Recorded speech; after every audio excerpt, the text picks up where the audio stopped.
Hello and welcome to another edition of the Sideliners on Wire TV. We have a jam-packed episode today. We're going to break down some Yankees, some Mets. We have Romo talk, and we're going to be throwing it over to the Alumni Fieldhouse where Lenny and Corey will break down some SUCO Sports for us. So join us right after the intro.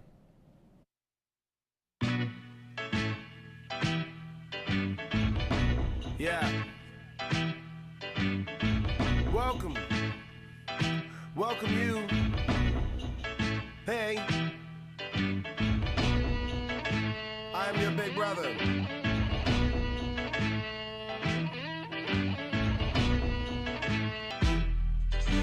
Where will you be for the revolution? All right, and welcome. So, Austin, Monday, we had a great game. UNC Gonzaga. What'd you think? I thought it was a great game. Come right at the gate. UNC, I thought Gonzaga was going to take it, but I think UNC, they wanted it. They wanted more than Gonzaga. They waited a whole year to come back and win it.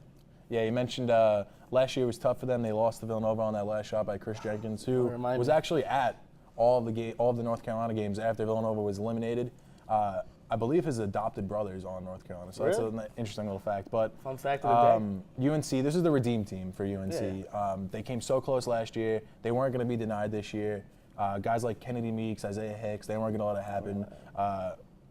It was a weird game for them because Joel Berry was the only one to hit a three. I believe they were like 4 for 27, like dreadful three-point shooting numbers. Yeah, that's pretty bad. But in the end of the game, they got it done in the paint, and they got it done on the offensive glass, which is what UNC does. UNC beats you up from inside, and all those missed threes, they just led to putbacks for Kennedy Meeks, Isaiah Hicks, and Joel Berry won Outstanding Player. I thought he deserved it. He had a tough game against Oregon, but he carried them against Gonzaga. The guys inside were able to get guys like Zach Collins and Prisma Karnowski in foul trouble, which is huge because Zach Collins is having a good game. He only had 9 points, but he was racking up boards. And for him to be in foul trouble throughout and foul out with, I believe, 6 minutes left, that was huge. So North Carolina was able to take advantage of that. And then what can you say about Kennedy Meeks closing the game with a huge block? That was huge. Goss? I got out. I jumped off my couch when I saw that. Huge block leads to an easy transition dunk for Justin Jackson, and then he follows it up by just snatching a steal from a long pass by Prisma Karnowski. It set the tone for the game. It set the tone of what they're gonna do. Yeah, it was exactly. a weird March Madness. Yep. One of the better ones. Some of the teams you thought were gonna do well didn't. Oh, Arizona. Duke leaves in the second round, and then some team, South Carolina, makes it all the way. So. Yeah. Definitely an interesting game. We're going to be back right after a commercial, talk some Yankees and Mets.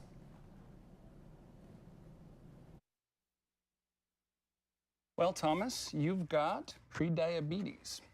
But with more exercise and a change in diet, it can be reversed.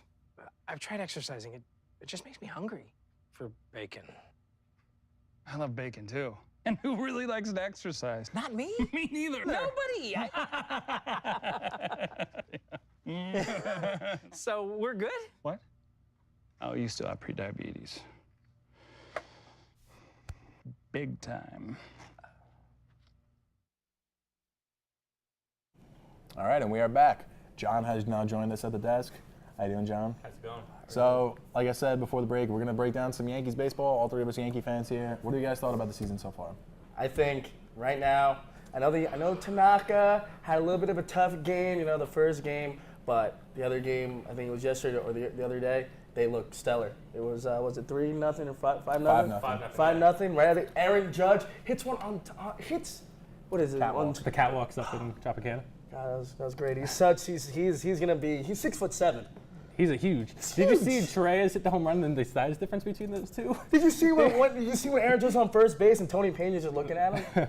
That was so, besides what you guys are saying, the first series wasn't all home runs by Judge and great outings from CeCe Sabathia. We went 1-2. Tanaka got roughed up the first game. Pineda got roughed up the third game. We dropped the series against the Rays. But the thing about the Yankees this year is they've been compared to the Cubs of 2015. Yeah. Oh, totally. Where we have a ton of young talent, and we could make the playoffs this year, and we might make some noise. But we're not focused on this year. With the young talent we have, we're looking towards the future. The next few years, I think, is going to be key for us because we're going to have Gleyber Torres coming up. We're going to have Clint Frazier coming up, Justice Sheffield coming up. Hopefully Severino can be what he was advertised as. And then, like you said, Judge. We also have Greg Bird. Torres. Yep. We have a lot of young talent, and it's a really fun time to be. Just look at Betanzas. He's Yep. thrown in there. I love Chapman. I love him. Like you were saying earlier, like they are being compared to the Cubs of 2015. I see them as they're gonna be fun to watch this year. It's gonna be fun watching Judge. It's gonna be fun watching Sanchez and Bird this year. But again, I don't see them being a contender at least this year. Maybe they're still like a year or two away. One thing they need to work on, they need to solidify that rotation. Their only solid starter right now is Tanaka, and even on opening day, he was still shaky. He's gonna bounce back, obviously. Oh, yeah, totally. But like you see names like Quintana bouncing around. Like I don't know if the Yankees want to go after something like that, but that if they want to be a contender soon, they're gonna have to figure something out with that rotation. Yeah, I agree 100%. That's why I think it's key for guys like Justice Sheffield. Yeah, and, 100%. We also have Dylan House, I want to say. Mm-hmm. And Caperlin or James Caperlin. Yeah. If we can get some of these young pitchers, one or two of them to pop, and Severino to be what he is, and Michael Pineda has all the talent to be Gives up too many a home middle runs. of the rotation guy, but he just needs to get it all together. I think he could be a good pitcher if he gets it all together. He gets the strikeouts, but you just need to keep the ball in the field. Like, you can't keep giving up those home runs. He's got a pitch to contact. He's not a strikeout. He's obviously not a strikeout pitcher. He's got a pitch to contact. We got a good defense. We have stellar arms in the outfield, and we have just a great defensive team. Yep. So moving on to the other New York team, we have the New York Mets. Obviously, none of us are Mets fans up here, but if you really look at it, the Mets are more in a win-now mode than the Yankees are. So a lot of people are looking to them as, I don't want to say underdogs in the NL, but I think they could be considered a sleeper team. That rotation stacked. Yeah, they have possibly one of the best rotations in the NL. The only problem with them, they need to stay healthy. Harvey is injury prone. Wheeler, you don't even know how he's going to do this year as well. On who is it, Syndergaard, the one that has the blister right now? Yeah, he'll bounce back from that soon, but they need to stay healthy if they want to contend this year. That's the problem right there. The guy that got us DeGrom right now, he doesn't get hurt and he does what he has to do to win. Exactly.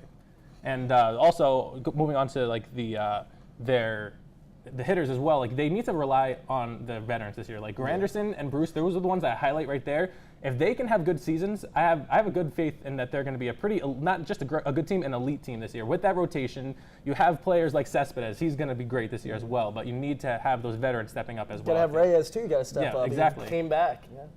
He did good. Neil Walker had a good season last year. Yes, if they keep him healthy, obviously he's a little banged up right now, but I think he had a really good year last year. If he can keep that going, that'd be huge for them. I think Conforto's going to have a big year. Conforto. He was hurt last year. Yeah. Came out in spring training. He looked solid. So hopefully he can. I like him. He's a cool guy. They'll be a solid team. Again, just they have to stay on the field. They have to. If they can avoid the DL, they'll be a great team. Yeah, obviously health is an issue for every team and every sport, but I think you could definitely put a premium on that for the Mets because if any of their rotation guys go down, they have Matz and they have Wheeler. They have guys who could step in, but if any of their key hitters go down, that's tough for them to replace. They don't have a lot of hitting depth. So pitching obviously is the catalyst for this team. It carries them, but they have some hitters now. If they can keep them up, they can keep them on the field, I think they could have a pretty solid year. I don't know.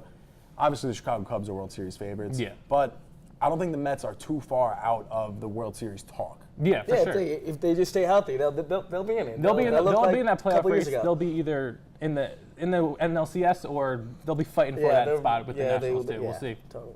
Yeah, there's a few teams that I could see beating them out. I mean, the Dodgers are always in it with Clayton Kershaw, Rich Hill. Yep. I'd like to see maybe Julio Urias can help them up. But I think the Mets are in that they have a solid chance in the playoffs. I'm not putting them on the Cubs level, but would I be shocked if they ended up beating the Cubs? Not necessarily. I think they had the pitching to beat anyone. Yep, they do. They have, like you said, the best rotation in baseball, 1 through 5. Yep. So you really can't be surprised if they do knock off some teams. So any last parting shots on the Mets or Yankees? Go Yankees. That's all I got to say. Go Yankees. So it's going to be a great season for all New York teams, but we're going to send it over to Lenny and Corey and the Alumni Fieldhouse to break down some Oneonta sports. All right, now after losing the first 3 games of their season, the Oneonta men's baseball team had caught fire and they won 8 straight games, including a win against Brockport in their conference opener. So, Corey, what do you think this newfound success for the Oneonta baseball team has become? Yeah, well, you mentioned that conference record, and it should be a 4-1 record with those 2 close losses for Fredonia. They've been some close games with them in and out of conference, and I think the main differences from last year is the players they have hitting. Hitting-wise, they were bad last year, as simple as it can get. Yep. This year they have 8 players above 300, and most of them are everyday starters. When you have that, when you have 1 through 8 at least batting consistent numbers like that, there's going to be base runners running around the bases like it's nothing. Absolutely. Also, we got 5 new starters coming to the team, which is a huge difference. We have some great senior leadership and junior leadership from the teams, such as Sean Mullins, Tom Bond, and them. They've done a really good job with making these youngins be able to adapt to the new program, and they're doing a really good job showing it in their game so far. True. We also have had some transfer success as Dalton Beatty joined us this year from California, and he's now leading the team with a 375 average so far.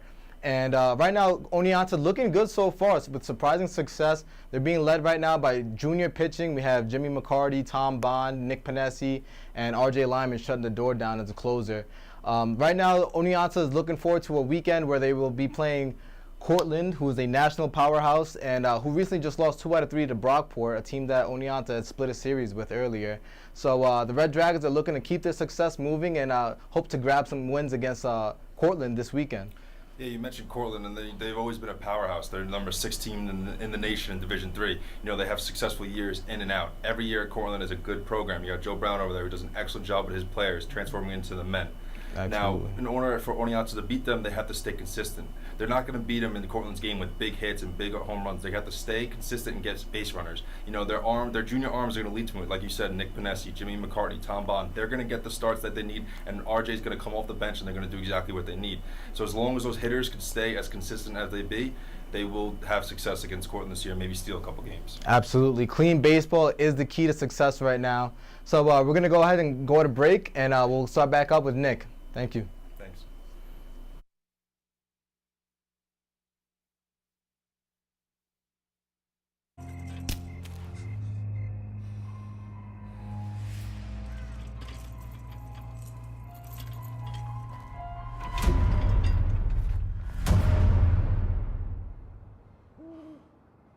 If you don't fix them, sparks from dragging tow chains could cause a wildfire, and that could be scary. Hi, Smokey. Only you can prevent wildfires. All right, and we are back. So we swapped out Chris for Austin. Improvement there. So let's talk about Romo, guys. Obviously, you're a resident Cowboys fan. What did you think of his retirement? As a Cowboys fan, I'm very happy to see him retire with the star on his helmet. I'm happy that he didn't go to any other teams and that he retired as America's quarterback. And I'm also happy that he didn't retire in a body bag, that he was able to retire off a touchdown pass to the Eagles. Dak Prescott is the starter of the future and the now, and he just retired. I wouldn't say on top, but he definitely didn't retire on the bottom. All right. I was surprised because, like Jerry Jones was saying, he still could have a few great more seasons. He could have contended for a Super Bowl as well. I was surprised that there was interest for him in the trade block and also if he was to become a free agent. But I was surprised that nothing actually got done. You look at some of the teams out there that really needed a quarterback. Some teams didn't even budge for him. Some teams tried, but they didn't get anything out of it. I don't know. I'm glad that he's not gonna. He just is too injury prone as well. So as long as he's gonna stay healthy now, and well, obviously he's gonna stay healthy, but as long as he's not gonna have to worry about re-injuring any of those things, I think he'll be all right. Yeah, I thought his trade value was minimal to none. Yeah. But I thought had he become a free agent, he had a lot of value. You talk about teams like the Texans. I think the Texans are a solid quarterback away from being a Super Bowl team. They already had the number 1 defense without J.J. Watt. They had pieces on offense, DeAndre Hopkins, C.J. Fedorowicz, Will Fuller, Lamar Miller. I think if they have a solid quarterback, they can be a Super Bowl team. So I thought he was going to go there. Eventually, I thought there was a lot of weird stuff going on with Jerry Jones saying they're going to release him and saying they're not going to release him. We want to trade him. I thought that was sketchy. No value for him, so I don't know why they were going to trade him. You're going to get nothing for him. Yeah. And he wasn't going to be a starter on that team again. So why?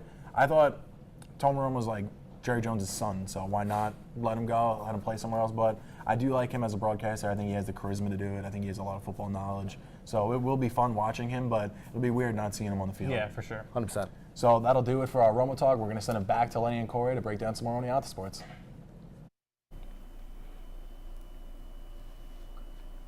All right, and we're back. Thank you, guys. So we're going to talk softball now. Our softball team has been on fire this season, earning a 12-4 record to this point and a 2-2 start in conference. Now, the ladies will travel to Buffalo on Sunday to play 2 against Fredonia and then 2 more against Buffalo State on Monday. Corey, what has been the reason for success? I mean, these girls are on fire, 12-4 so far. Yeah, they've seen a lot of success in the past couple of years. And again, with baseball, they have so much consistency in their lineup now. Now, you have a lot of players batting over 400, and one of them is Katie O'Gorman. She's a senior leader from Clifton Park, and she's batting 466 on the year. She has 4 home runs also. She had a multi-home run game the other day, sorry. But, crazy. And then you have Brooke Corbett, who's batting 440. And, she's another upperclassman who – she's a freshman who's new to the program, but with that senior leadership that they have in in Katie and all those players, it makes it so much easier for these girls to adapt and become Red Dragons. Absolutely. And good at that. And on the mound, we have Sabrina DeAngelis, who's been pitching lights out, and she's a senior as well. She has a 2.35 ERA in the year. She's 5-1, and she has 20 Ks in her appearances so far.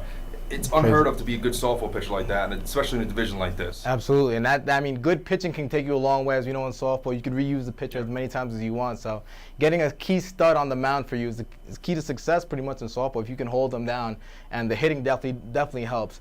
So thank you for joining us for softball, and we're going to send it to commercial.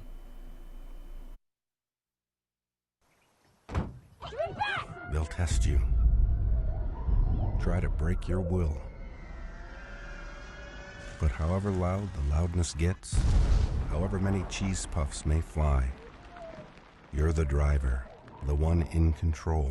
Stand firm. Just wait. And move only when you hear the click that says they're buckled in for the drive. Never give up till they buckle up. All right, and we are back. We're going to break down some basketball, some Cavs, Celtics fighting for that 1 seed, and KD returning. So what do you think of this Cavs-Celtics matchup going for the 1 seed? Honestly, I'm very happy that the Celtics stepped up. Finally, a team in the East is able to challenge the Cavs, actually took it away from them. But honestly, when it comes down to it, first I'm predicting Cavs-Celtics Eastern Conference Finals, but when it comes down to it, playoff experience. Cavs won a ring. Cavs do amazing in the playoffs. Celtics are a very young team.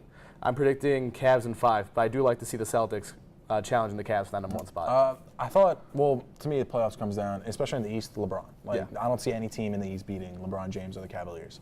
I thought the 1 seed mattered a lot more for the Celtics, though, because, like I said, once you get to the playoffs, I don't really 1 or 2 seed. I don't think it matters for the Cavs. I don't think they care, and I don't think it matters to them because they know, in the end of the day, they're going to be in the finals. Yeah. I thought the Celtics needed that more because if they do get to the conference finals, like you're saying they will, they're going to want that home court advantage. 100%. Regardless of if it gets to 7 games or not, they're going to want to be playing on their home court more often than not. So I thought it was a big matchup last night between the 2 teams. Obviously, the LeBron Cavs turned it on. I didn't see them really not being the 1 seed going into the playoffs, but it was interesting to see their defense has not been playing well. I mean, they lost to teams like the Sixers, where you can't lose to teams like that along those lines. And their defense was just so bad, bottom third of the league, not playing well at all. So it was nice to see them turn it on, especially against the best team in the East besides them. So I thought that was pretty big. But like you said, gets to the playoffs, I'm not doubting LeBron James in the East. He's going to get there regardless. He's going to get to the finals. I don't know if they're going to win it this year. It's been a weird year for the Cavs, but they're going to be in the finals at least. The Celtics, though, I don't know. In my opinion, I think they lost the golden opportunity in not capturing that 1 seed. What do you think about that? Definitely big for them. That would have been so much for them getting to the 1 seed. Considering a couple of years ago, they were terrible when they traded away Rondo, KG, Pierce, and everything. And just the fact that they were the 1 seed just for a little bit just showed how much improvement they made in so many years. How that trade with Brooklyn just rejuvenated the franchise. And for them to lose out on it, it definitely kills the momentum that they have. Yep, I mean, they had a chance of having the 1 seed and the first overall pick. That's insane. Which is just incredible. But moving on, we're going to talk some KD, his return, coming back Saturday against the Pelicans. What do you think of that? Honestly, I like the Warriors. The Warriors were on a 12-game win streak. I believe, is it 12 or 13? I think it was 12. 12-game win streak without Durant. And honestly, I like the way they've been playing without Durant, as weird as that sounds, because Steph Curry is going back to being Steph Curry, dropping 30. He had a 40-point game the other night, just dominating the court, playing Warriors basketball the way it was when they won 73-9. With KD, I feel like kind of the chemistry got disrupted. KD's kind of taken over. And to me, that's not Warriors basketball. Warriors basketball is centered around Steph Curry, and he's an impending free agent this year.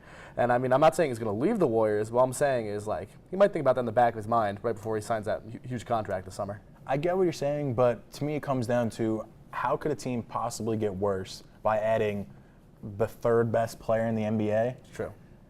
This Warriors team, I get what you're saying with the Warriors basketball, but Kevin Durant just makes that Warriors basketball even better because he's just as versatile as any player they have, if not more. He can play the 4. If they want to stretch him to the 5, he can. He's tall enough. Yeah.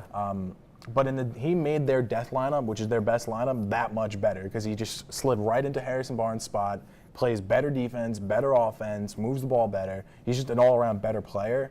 And that's not a knock against Harrison Barnes. We're just talking about Kevin Durant here, the third best player in the league at worst. So that's my take on it. I think he's only going to make him that much better. So we're going to send it back over to Lenny and Corey. They're going to break down some women's and men's lacrosse. We're back from Alumni Fieldhouse where we're going to talk about some lacrosse now. So the men's lacrosse team is 3-6 on the year with some tough losses, most recently an 11-10 loss to number 9 Cortland, who's number 9 in the country. That's a tough loss to take early in the season, but hopefully it can motivate them, to do better. Yeah, we know Cortland has a good program over there. We see their boys baseball team we just talked about being 6th overall. Now we got Cortland lacrosse being 9th overall. Dominating spring sports. To take care of. So we really want to see some senior leadership come out of there. We got a lot of old guys. We got a lot of new guys coming in too. But we have senior leadership in Alex Shalamito, who's put up 13 goals on the year. And he's been playing well, but is it well enough to carry on their success for the rest of the season? They have to really adjust and make some changes if they really want to step up this year. The goal leader for the year is Hunter DeLuca. He's a junior and he's been playing well. He's been playing well along with the other guys. They're just not playing well enough. They have a lot of heartbreak loss this year. It's like that in lacrosse where 1 second you can score a goal and then half a minute later it's back down 2. Absolutely, yeah. It's tough, and they have a young goalie start for them this year. We have Sideliners' very own Andrew Helfman start for them. He averages around 9.9 goals a game, and ultimately that's not going to get it done if they want to make a run in the playoffs this year. 9.9 will get some wins in the regular season, but against teams like Cortland, it's just not going to happen. True. So hopefully the young freshman can make some adjustments throughout his first season. Full collegiate season. So now let's move over to the women's side of things. Our women's lacrosse team is currently 5-3 with a 2-0 start in conference play with the wins against Geneseo and New Paltz. Now right now they're currently on a 4-game winning streak coming off of the spring break. Yeah. So hopefully they can keep the ball rolling. The Red Dragons will look to continue their push in conference when they travel to Oswego this Saturday. Now, who are going to be some key players, and how do you think they'll approach that game? Yeah, we followed them closely when they went down to Florida. We saw how well they played, and if they could have success down south, then they brought it back here, and they've really been hot. Yep. So like always, we have our junior attackman Taylor Casey, who's just been playing lights out like always. Yep. Her freshman and sophomore years right off the bat, she came in and she was a leader on this team. She came in and everyone loved her. She was our number 1 recruit coming in, and she just stepped up. She has around 19 goals this year already, and it just doesn't look like she's going to slow down. No. And then we also have Kelsey Cohen, who's another attackman, who's a freshman, and like Taylor Casey herself, she's coming in and leading the team in goals her freshman year. It's just unheard of sometimes. Yeah. She's going to be the key for Oneonta to have success for multiple years. Absolutely. And with every sport, we talk about consistency, and these girls, man, they come in here, they produce for 4 years. It's just what you need in a D3 program like this. Absolutely. Now having that 2-headed dragon up front, that could be lethal later on now, especially looking forward to next year when you have Taylor as a senior and the freshman going on to her sophomore year. Yeah. Next year they could be looking good. So they're playing Oswego this weekend, who recently lost their first their first conference game to Potsdam.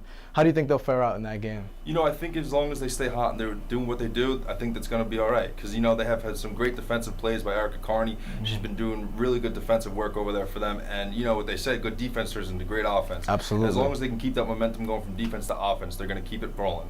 Good. Well, you've heard it here first, live from Alumni Fieldhouse. I'm Lenny Ortiz. I'm Corey Banffy. And we'll catch up to you later. Back to Nick. Thanks, guys. So that'll do it for us here on Sideliners on Wire TV. Thank you for joining us as always.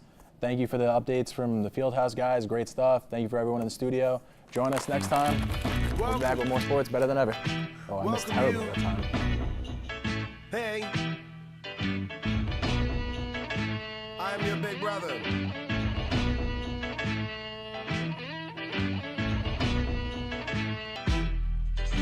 Where will you be for the revolution?